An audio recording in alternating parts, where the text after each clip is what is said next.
last propeller-driven Air Force fighter plane, an F-51 Mustang, is retired to the Air Force Central Museum at Wright-Patterson Air Force Base to be displayed as part of Air Force history. Built in 1940 to British specifications, the North American 73 was later dubbed the Mustang I when delivered to the RAF in 1941.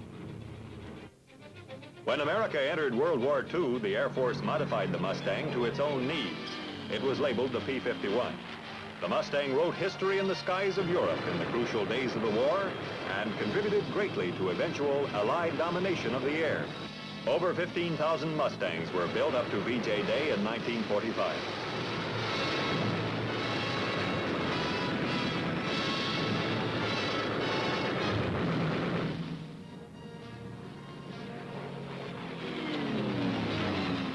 During the Korean conflict, the Mustang, now the F-51 fighter bomber, a 10-year-old aircraft, performed yeoman service in the dark early days of the communist aggression.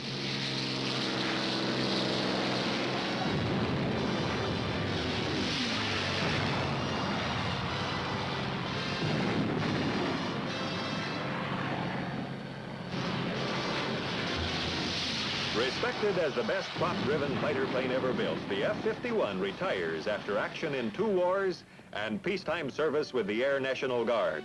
With its final touchdown, the Air Force quietly closes the door on an era.